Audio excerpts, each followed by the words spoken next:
Welcome to the Christmas candy kitchen, y'all. We're about to be making some different Christmas candies. I was hoping to make 5 different ones, but Walmart didn't have 2 of the 24-ounce white chocolate baking chips.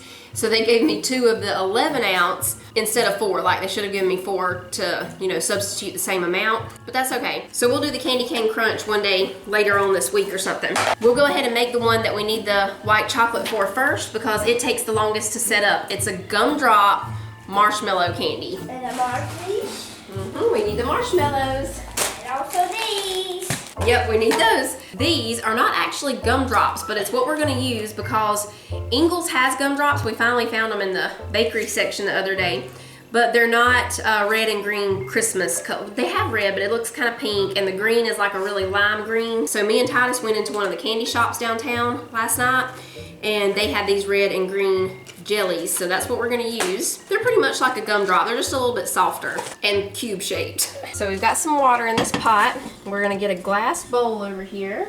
I'm gonna do this already. Oh, you're getting that ready? Yeah. You're doing a great job. Flatten it out real good. Just be careful not to bust it. Okay. Be making it snow in here. The first thing we need in here is 2 tablespoons of unsalted butter. We'll let that start melting. Got the sugar already. Okay. And we're gonna use both of these bags of white baking chips. It's just, they're 11 ounces each, so we just got 22 ounces. That'll be fine. Sugar's heavy. I've got this on high right now so it can start warming up pretty quick. And then we'll turn it down a little.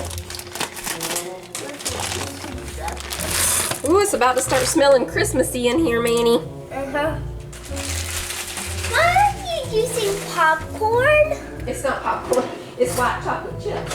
Ooh, my favorite kind of chocolate chips. And how many marshmallows did it say we need? 20 ounces of marshmallows. This big value size bag is 16 ounces. So then we'll just need a little bit of the other bag. Ooh, this is gonna be full. I don't know if this bowl's big enough. We'll have to add those other ones in here in a minute. We are overflowing, huh? Should have done this half and half, I think, y'all. I tell you what, let's take out some of these marshmallows. And we'll add these in once this starts melting down a little bit, because we can't even stir it right now. I mean, that would take a really big bowl to fit all that in there. So if you've got a big one, make sure you use it. This is my biggest one. I have one a little bit bigger, but it wouldn't really fit over this pot good. Okay, I think we can work with that now. When this starts melting down, we'll add them in a little bit at a time. Okay, I'm gonna get a 9x9 casserole dish ready real quick. We're just gonna line it with some parchment paper.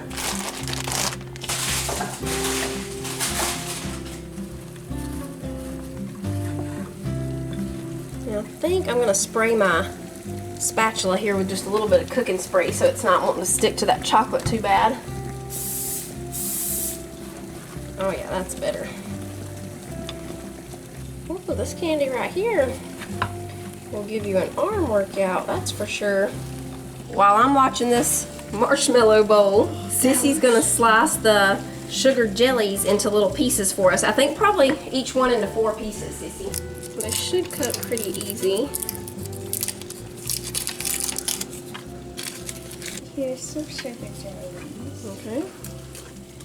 Okay, I think this is about where we want it, y'all. All the chocolate's melted, I believe. And we've got a few chunks of marshmallows left. I think that's good. We're gonna remove this from the heat and we're gonna start stirring in the jellies. I'm leaving it over the pot still just so it'll still be easy to mix these in. Jellies. Oh, it's gotta look pretty. Oh, but I'm telling you, you need a strong arm for this.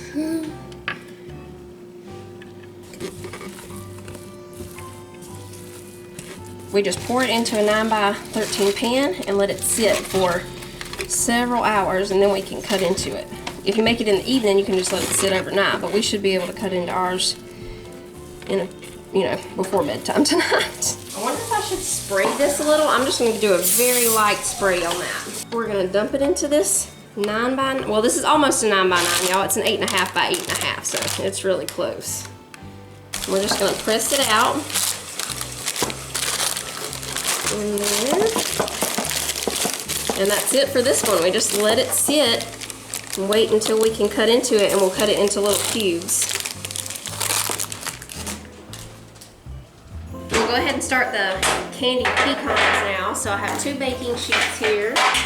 We need sugar, cinnamon, and salt. And we also need an egg white and a tablespoon of water. Now we have some egg whites in the refrigerator. We have an ice cream that we make a lot and a few other recipes that just uses egg yolks, but we save the whites. So I'm gonna put a little bit in there and just a little bit of water. Cece's gonna whisk that up for us. Pour this in? Yeah, you can go ahead and put that in, and we'll put in the pecans, and then we'll just measure this stuff and put it in so we don't have to mess up that other bowl right now. So we're just gonna coat the pecans in the egg white mixture. Oh, you wanna whisk that until it gets a little frothy, like kind of bubbly, you know? I'm just gonna put a light coating of spray on the pans. We need a cup of sugar.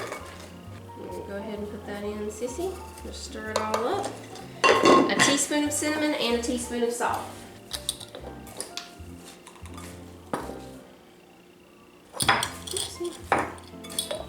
You can do less cinnamon if you don't want them to be really cinnamony. Sometimes I think I do half a teaspoon, but we went with the whole teaspoon this time. Now we'll just pour these onto the pans and spread them out. And they go in the oven for 15 minutes, and then we take them out and stir them 15 minutes again, all the way until they've been in there for 1 hour. Just stir every 15 minutes.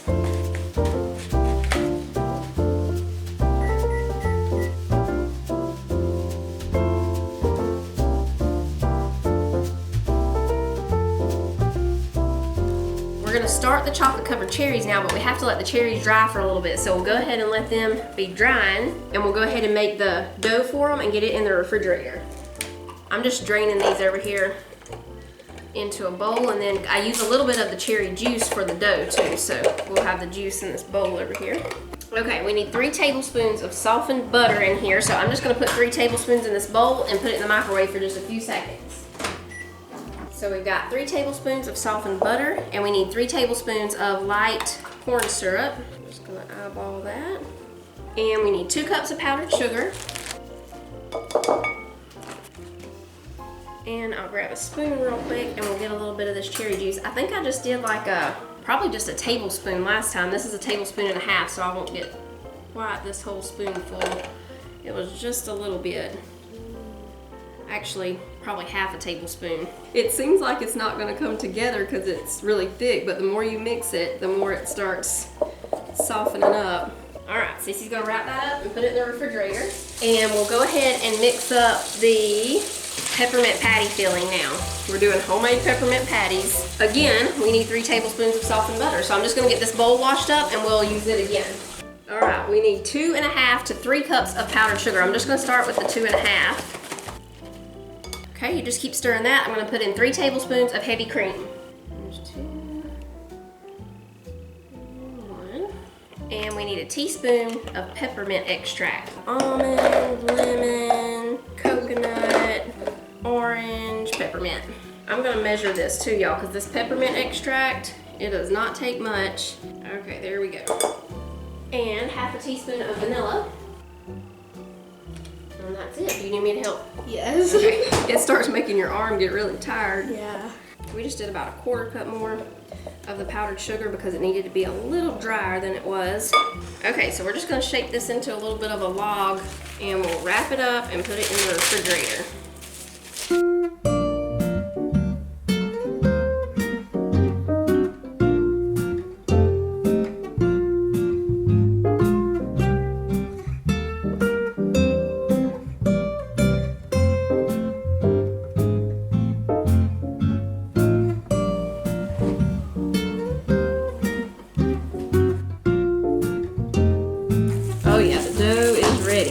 So I'm just gonna get a little plate with some parchment paper on it. Cece got bored while we were waiting, so she's decorating the gingerbread man. Here's the dough. It gets nice and firm in there. You just have to take a little bit, about this much, because our cherries are kind of small. Some of them didn't have stems, but they were really good cherries, so I'm gonna wrap them anyway, and we'll still dip them. They just won't have the stems.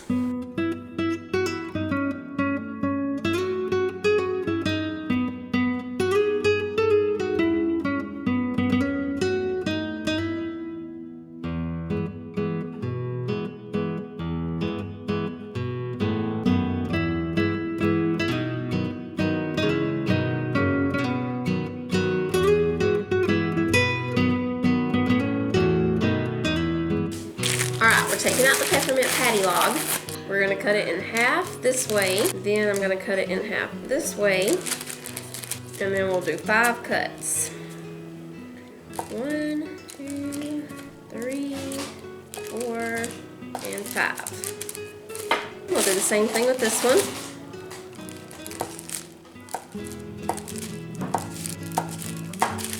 So we're gonna take our little piece now, roll it into a ball, and take your cup and flatten it into the little peppermint patty shape. We might need a little bit of flour over here because they're gonna stick pretty bad. I'll get sugar. Now we'll need to dip our cup into a little bit of sugar so it doesn't stick to the ball, but you're gonna flatten it down, and then I'm gonna put these on a plate and they'll go back in the refrigerator for at least 30 more minutes. You gotta work kind of quick with this because it gets warm pretty quick. I started shaping it just down like that and then dipping the top and the bottom in a little bit of sugar, and then when you press it, it doesn't stick as bad and you have your good peppermint patty shape there. I'll bring this over here so I can show y'all. So that's the shape it was in. I just kind of round it up a little bit. Dip, dip. And then we press. Just like that.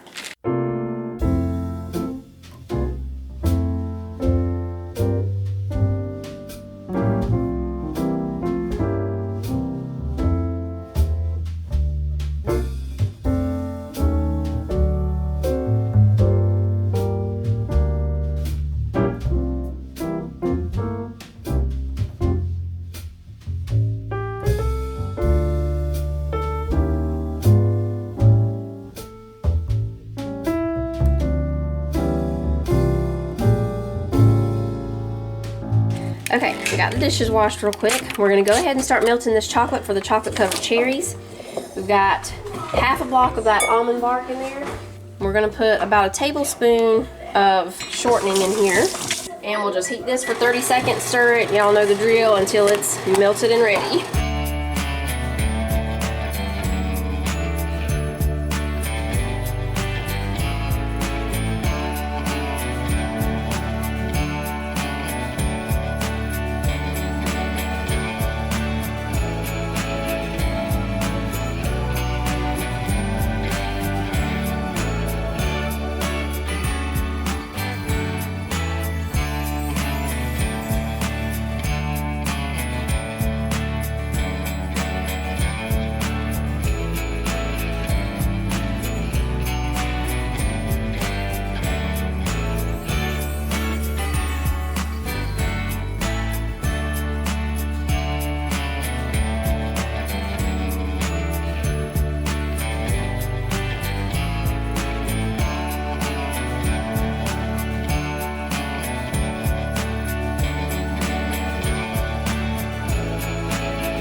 It's so pretty. This one is definitely really fun to make, and then to chop it up so you can see all your colors. Those taste just like York peppermint patties, and they are great. These taste, the white part tastes kind of like Divinity, not exactly, but kinda, with the little gumdrop, well, jelly, what were they called? Sugared jellies. They're a little bit better than gumdrops though, because they're softer. And the chocolate covered cherries, of course, we know they're good. They didn't dry as good this time as they did last time since I didn't have the paper towels. I did transfer them to a clean towel, but they still just didn't dry quite as good, so there's a little bit of juice coming out of some of them, like see this one? That's what'll happen if they don't dry quite good enough, but that's okay. The pecans, of course, wonderful. I got this little bear jar from Walmart. It came with a black lid. You could paint this white or red or green if you wanted to, but I thought that this would be cute to put some of these in because you could see them and see the colors, you know, through the jar. For the peppermint patties and the chocolate covered cherries, of course, you couldn't really put them in a jar. They'll get all messed up. But little gift boxes would be really cute for those. But yeah, this is pretty, see, in the bear, because you can see the gumdrop or sugar jelly colors. And then you could put a bow on the top, tie a little ribbon around the bear's neck or something. That's cute. Merry Christmas. Angels we have heard on high, sweetly singing o'er the plains and the mountains. mountains in reply, echoing their joyous strains. Close